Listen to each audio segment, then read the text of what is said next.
नमस्ते। Depression topic में आपका स्वागत है और आज मैं एक नया वीडियो लेके आया हूँ जिसका टाइटल है कि पुरुष जो है, मेल जो है, वो डिप्रेशन से बाहर कैसे आ सकते हैं। ये एक लॉन्ग टर्म स्ट्रेटेजी वाला वीडियो है कि जो मेल जो है वो डिप्रेशन से लॉन्ग टर्म में कैसे बाहर आ सकते हैं। देखिए क्या होता है कि अगर आपको अभी डिप्रेशन हो रहा है तो शॉर्ट टर्म में फटाफट बाहर आना है अगर आप उस टाइम पे, तो उसके लिए मैं एक वीडियो बना चुका हूँ। आप अगर मेरी चैनल पे जाएंगे तो डिप्रेशन प्लेलिस्ट में आपको दूसरा वीडियो मिलेगा। इससे पहले एक वीडियो मैंने बनाया है कि 5 वेज टू ओवरकम डिप्रेशन। वो बेसिकली एक शॉर्ट टर्म स्ट्रेटेजी वाला वीडियो है कि कोई भी बंदा मेल या फीमेल हो तो वो डिप्रेशन से बाहर फटाफट कैसे आ सकता है। मान लो आपको डिप्रेसिव थॉट्स आ रहे हैं या बहुत स्ट्रेस क्रिएट हो रहा है तो आप वो वीडियो देख सकते हो कि उसी पॉइंट पे आप कैसे उसको अटैक कर सकते हो। लेकिन ये वाला जो वीडियो है ये एक लॉन्ग टर्म स्ट्रेटेजी वाला वीडियो है जो कि मैंने बनाया है खास मेल लोगों के लिए या मतलब पुरुषों के लिए कि वो लोग डिप्रेशन से बाहर कैसे आए। अब मैं महिलाओं के लिए भी बनाऊंगा इसके बाद एक वीडियो, लेकिन फिलहाल पुरुष से शुरू करते हैं। तो पहले तो मैं डिप्रेशन टॉपिक के बारे में बोलना चाहूँगा कि डिप्रेशन जो है वो ऐसी बीमारी है जो पता नहीं चलती है कहीं ना कहीं, क्योंकि बहुत लोगों को ये है, माइल्ड डिप्रेशन है, पर लोगों को, दूसरे लोगों को पता नहीं चलता। ये ऐसी बात है कि जैसे मान लो आपको फिजिकल वुंड होता है, एक जख्म होता है, तो ये जख्म दूसरों को दिखता है, लेकिन डिप्रेशन एक ऐसा प्रॉब्लम है जो मेंटली है, आपको बाहर से पता नहीं चलता है कि इस बंदे या बंदी को एक माइल्ड डिप्रेशन है, तो इसीलिए वो कहीं ना कहीं अंदर ही अंदर वो बढ़ता ही रहता है। तो चलिए शुरू करते हैं वीडियो और मैं आपको 5 तरीके बताने वाला हूँ अलग अलग कि जिससे आप डिप्रेशन को कहीं ना कहीं कंट्रोल कर सकते हैं या उसको खत्म कर सकते हैं।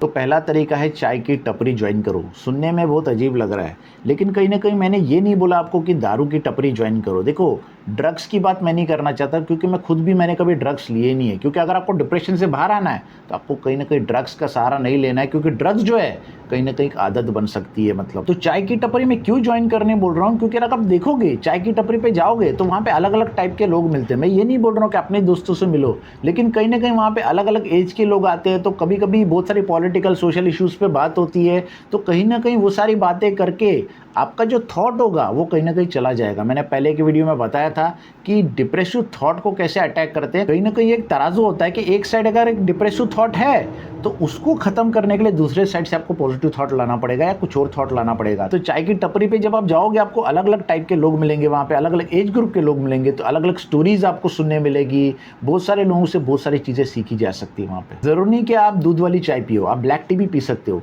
और ब्लैक टी पीते हुए आप लाइफ के बारे में या अपना जो गोल होगा आपका उसके बारे में डिस्कस कर सकते हो लोगों से। देखो मैं चाय की टपरी क्यों बोल रहा हूँ, क्योंकि चाय की टपरी पे यूजुअली आप चाय पियोगे। चाय भी देखो हानिकारक है एक हद के ऊपर पिया तो, लेकिन आपके लिए जानलेवा नहीं है और कहीं ना कहीं वो नशा नहीं होता उससे। लेकिन अगर आपने शराब का अड्डा ज्वाइन किया तो ये आपके लिए जानलेवा हो सकता है, क्योंकि आपको डिप्रेसिव थॉट्स पहले ही आ रहे हैं और आप शराब पियोगे तो कहीं ना कहीं एक बहुत बेकार एडिक्शन हो सकता है। ये आपके लीवर पे भी अफेक्ट कर सकता है फ्यूचर में। हो सकता है कि आप एक इंट्रोवर्ट टाइप के बंदे हो और आप सोच रहे हो कि ये सब चीज़ से मेरा टाइम वेस्ट होगा, मेरे को लोगों को नहीं मिलना है, लेकिन कहीं ना कहीं लोगों को मिलने से आपको और चीज़ें और थॉट्स आएंगे अच्छे अच्छे, जो कि कहीं ना कहीं आपके जो थॉट है डिप्रेसिव थॉट्स उनको गायब करेंगे धीरे धीरे। दूसरा जो तरीका है वो है आईने में खुद के साथ बात करो। जी आपने सही सुना, आईने में खुद के साथ बात करो। बहुत लोग जो है आज की तारीख में खुद से बात नहीं कर रहे।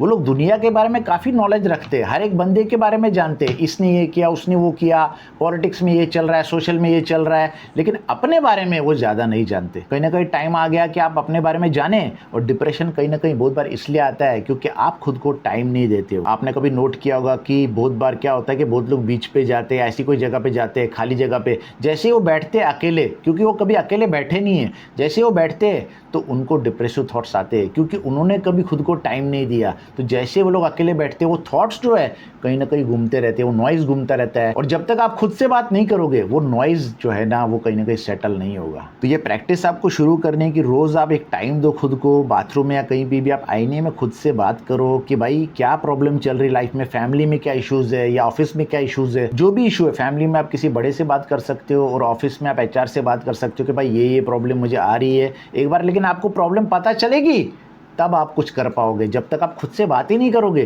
तब तक आपको प्रॉब्लम पता नहीं चलेगी कहीं ना कहीं। देखिए लॉन्ग टर्म स्ट्रेटेजी है, कहीं ना कहीं चाय की टपरी पे जाना आधे घंटे के लिए, 1 घंटे के लिए, या खुद से बात करना 15 मिनट के लिए। तो कोई इंटेलिजेंट बंदा ये बोल सकता है कि भाई मेरा टाइम वेस्ट हो रहा है। देखिए कहीं ना कहीं ये इंटेलिजेंस ही है जो आपको कहीं ना कहीं खा रही है। ये जो इंटेलिजेंस है, ज़्यादा इंटेलिजेंट, ज़्यादा स्मार्ट बनने का प्रॉब्लम है, यही कहीं ना कहीं डिप्रेशन लाता है। आप देख सकते हो कि सिटीज़ में मोस्टली ये प्रॉब्लम आता है। जितने भी स्मार्ट लोग हैं, जितने भी इंटेलिजेंट लोग हैं, बाद में कहीं ना कहीं चार दीवारी में बंद करते खुद को, और वो लोग कहीं ना कहीं डिप्रेशन में चले जाते, क्योंकि वो लोग खुद को बहुत स्मार्ट समझते हैं, वो लोग खुद को एलियनेट करते, किसी से बात नहीं करते, इसीलिए वो डिप्रेशन बढ़ता रहता है। तीसरा जो स्टेप है वो ये है कि आप एक लंबी राइड पे निकलो अपनी बाइक लेके, खुद को एक्सप्लोर करने के लिए। कहीं ना कहीं अगर आपको बाइक का शौक है तो आप उस पर थोड़ा सा इन्वेस्ट कर सकते हो, सैडल स्टे लगा सकते हो, या जो भी चीज़ें आपको लगती है, मान लो एक 200-300 किलोमीटर की राइड के लिए वो चीज़ें आप उसमें फिट कर सकते हो, आप एक लंबी राइड के लिए निकल सकते हो। और लंबी राइड पे जाने पे क्या होगा, आपका थोड़ा माइंड रिलैक्स हो जाएगा, कहीं ना कहीं आप खुद को और पहचानोगे। जब एक्सप्लोर करते अकेले जाते हैं कहीं पे, तब आप खुद को ज़्यादा जानने लगते हो। कहीं ना कहीं जब आप दोस्तों के साथ या बाकी लोग के साथ रहते हो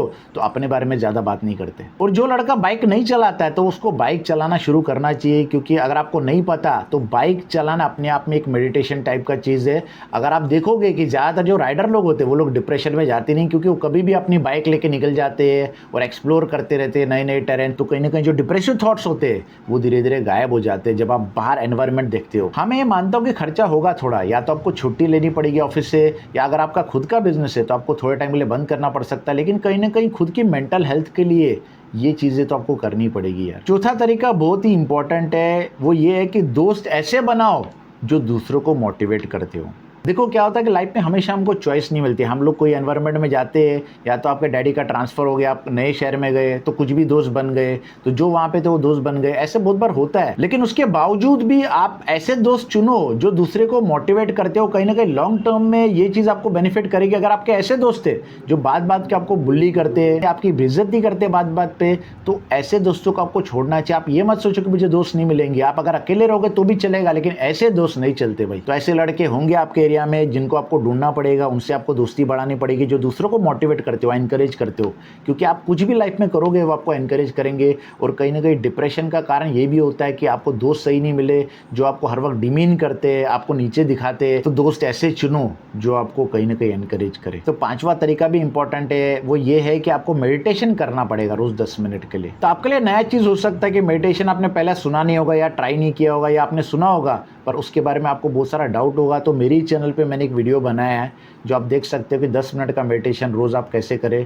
तो आप वो वीडियो जाके चेक कर सकते हैं मेरी चैनल पे। मेडिटेशन ज़रूरी है आज की फास्ट लाइफ में। कहीं ना कहीं बहुत सारी चीज़ें होती है दिन भर में जिसके ऊपर हम लोग कॉन्टेम्पलेट नहीं करते हैं। तो मेडिटेशन बेसिकली एक पॉज है जो आप माइंड को देते हो। देखिए कहीं ना कहीं जैसे हम लोग खाना खाते हैं, आपने सुबह नाश्ता किया, फिर दोपहर को खाना खाया, फिर रात को खाना खाया, तो हमने बीच में एक पॉज दिया अपने स्टमक को, लेकिन माइंड को हम पॉज नहीं देते। कहीं ना कहीं डिप्रेशन का कारण ये भी होता है कि आपका माइंड रुक नहीं रहा है, कंटिन्यूस सोचते जा रहा है, क्योंकि भगवान ने हार्डवेयर जबरदस्त दे दिया हमको, लेकिन सॉफ्टवेयर बोला खुद ही बनाओ कहीं ना कहीं। तो इसीलिए कहीं ना कहीं हर बंदा अच्छा सॉफ्टवेयर नहीं बना पाता है, तो डिप्रेशन होने का कारण वो भी एक हो जाता है। तो अगर आप स्टूडेंट हो तो भी आपको मेडिटेशन 10 मिनट 15 मिनट करना ही चाहिए हर दिन। अगर आप मेडिटेशन नहीं कर पा रहे हो, 10 मिनट शांति से नहीं बैठ पा रहे हो, या ब्रीदिंग एक्सरसाइज नहीं कर पा रहे हो, तो मैं आपको एक छोटा टेक्निक बताता हूँ कि एक दीपक जला लो, उसको 10 मिनट तक देखो रात को सोने के टाइम या सुबह उठने के बाद। तो ये भी कहीं ना कहीं एक टाइप का मेडिटेशन ही होता है। तो ये पांचों तरीके जो है ये एक वेपन है या स्ट्रेटेजी है डिप्रेशन के खिलाफ, जो पुरुष जो है, मेल जो है, या कोई भी लड़का यूज कर सकता है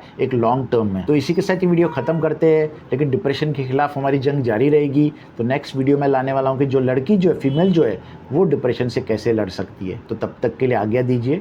नमस्ते।